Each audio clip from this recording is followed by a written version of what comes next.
Is Canon up to no good and speculating a video-centric, mirrorless camera edition that could shake the market? Why don't we find out today? Hello, lovely people. Welcome back to Luxeria Labs, where I take you through my travel photography adventures. Today, I'm going to present to the class some circulating rumors about upcoming releases from one of our favorite camera brands, Canon. Last year, I did a video on the upcoming Canon Rumours about the R5 Mark II and the R1. And I must admit, about 80% of those rumours were correct. So, she does her research. And as a spiritual successor to that video, today we're going to be talking about three main rumours that discuss what Canon might be up to. The first rumour is about the Canon EOS R6 Mark III. Following on from the highly successful release of the R6 Mark II back in November of 2022, the R6 Mark III is anticipated to be a huge upgrade from its predecessor. Apparently, Canon's aim is to incorporate very strong videography and photography features that cater to kind of everyone in the market with this camera. That might be a downfall. I'm unsure exactly. For me, I'm a hybrid shooter and I like hybrid cameras, but I know that's not necessarily it for everyone. So, talking about some rumoured specs of this camera, apparently the sensor is likely to be the same as in the Canon R3. Now, the Canon R3 was released at a very interesting time for the entire planet, shall we say. Unfortunately, the R3 was touted to be the R1, or at least the flagship camera in Canon's style like this. This was around the pandemic time, so it suffered greatly from supply chain issues, from release expectations, and from people wanting an actual successor to the EOS 1D. Apparently, the R3 also used a lot of the same technology in the sensor of the 1D, but now we're kind of fully moving past the digital SLR era and we're firmly in the mirrorless era. People want a little bit more from their mirrorless cameras. Now, if it is the same sensor as on the R3, that is a beautiful sensor. I've watched people use it here on YouTube and seen some excellent work produced from that sensor. One of the issues I do find though is that Canon love, and I'm sure someone out there can explain to me in the comments exactly why this is. They love a 24 megapixel sensor. Why has it got to be 24? Why have you only got 45 in your flagship range and 24?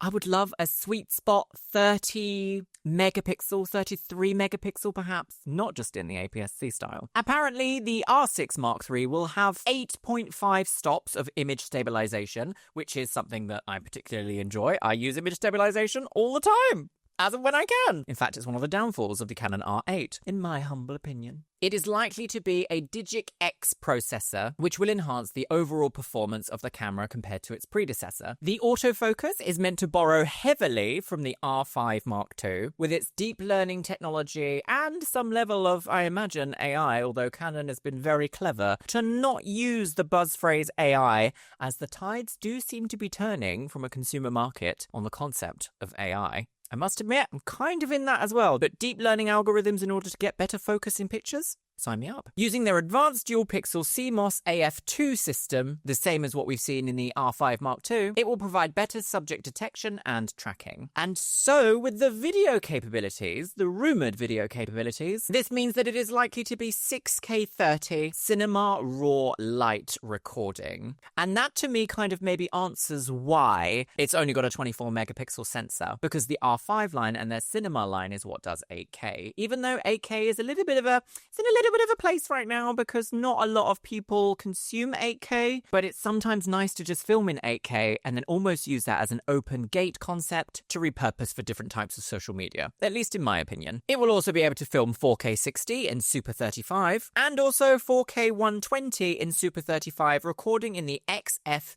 AVC-S format. It will have a viewfinder, and I must admit, I do like a viewfinder. It makes all the difference when you're shooting in really bright environments. Sometimes it's just nicer to look through a viewfinder. In terms of storage, it's likely to borrow quite heavily from the R5 Mark II, which is a compact CF Express B type card and a high-capacity SD card slot, which of course makes it very useful for doing things like filming proxies in camera. And because of this additional requirement of the technology, the body is expected to be slightly heavier than its predecessor, but we don't exactly know quite how much just yet. That's something that will have to eventually be revealed, I'm guessing.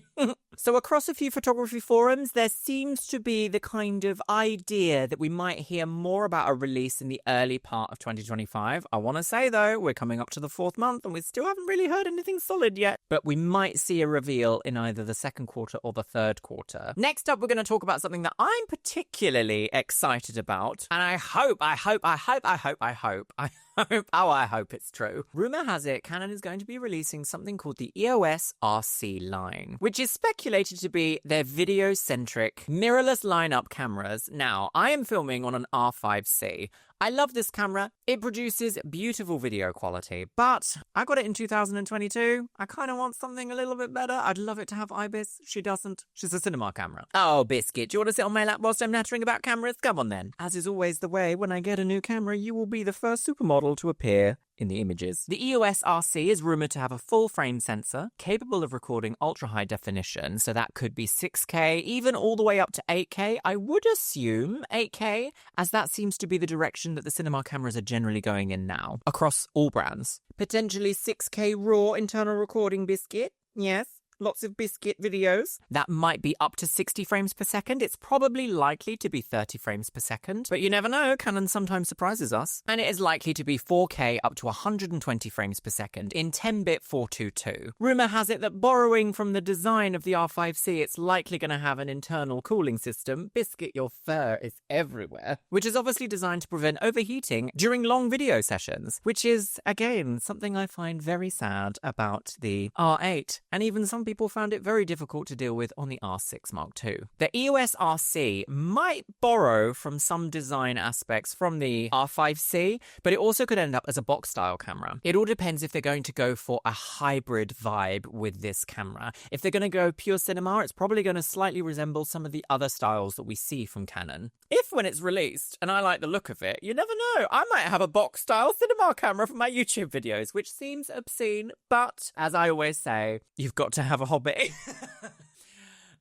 Photography is so expensive. It is likely that Canon is obviously going to continue with its RF mount system for these cameras, despite the fact that I would quite like them to open up their line to having third-party lenses, specifically perhaps Sigma. Love a good Sigma lens. This one is the 24mm f1.4 EF Fit lens, and I think it provides a beautiful bokeh.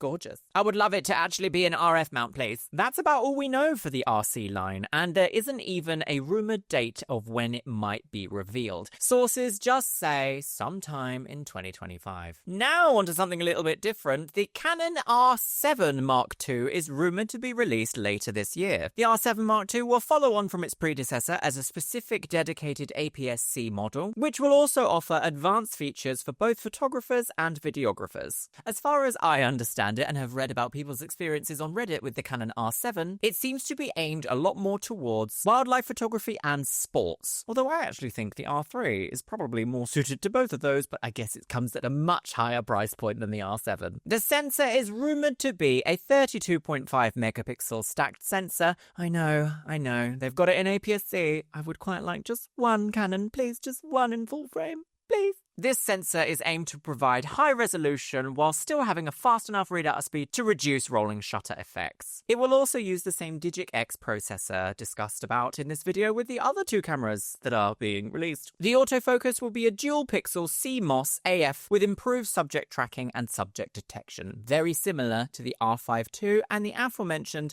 R6 Mark III. It's likely that the video capabilities are going to be up to 4K 120, and it's likely going to support Canon C-Log 3. According to the new camera, the rumor is that it will be able to do 6K raw external recording, so that's with something like an Atomos Ninja or some other such device. The image stabilization in the R7 Mark II is meant to provide 8 stops, ideal, especially if you're doing something like wildlife photography or sports photography, where the amount of light hitting the sensor is crucial to capture as many details as possible. It will also have a viewfinder at 3.7 million dots in OLED. Now, the storage is rumored to be dual SD card slots, because there is nothing worse than having an SD card fail, is there? No. Well, actually, I'm sure there's plenty of things that are worse than that, but it's pretty up there. Lastly, I would like to share some of my opinions about where I would like the Canon line to go. I would absolutely love to have a stripped back version of the R6 Mark III released, something like the R8 Mark II.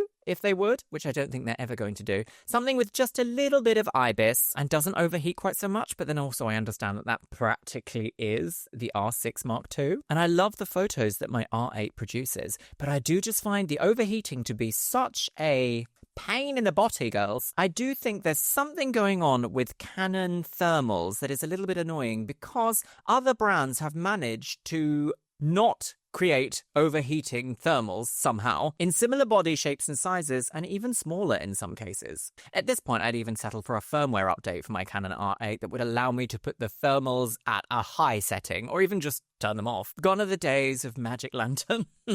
Well, my loves, are you planning on snatching any of these cameras that might be released later in the year? The EOS RC is probably the one that's speaking most to me. I feel like my love for Canon is hinging more on their cinema style cameras now, and less for their photography. Even though they produce beautiful photos, I just feel like there are brands out there doing other things that feels a lot more fun to use. Fujifilm and Lumix. You didn't hear that from me. No, no, no. If you would like me to go into any more upcoming camera rumors videos, perhaps a dedicated Lumix Panasonic video or a dedicated Fujifilm video, let me know in the comments below, because there's something about rumors of technology that I absolutely love to cover. Mainly because it's nice to be proved right or pleasantly surprised. I do like to try and end these videos with something very important though, and that is if you are just starting into the world of photography as a consumer, you do not need to get the best, most expensive gear right off the bat. There is older technology that still works just as good in this day and age. And remember, you may date your camera body, but quite often you marry a lens.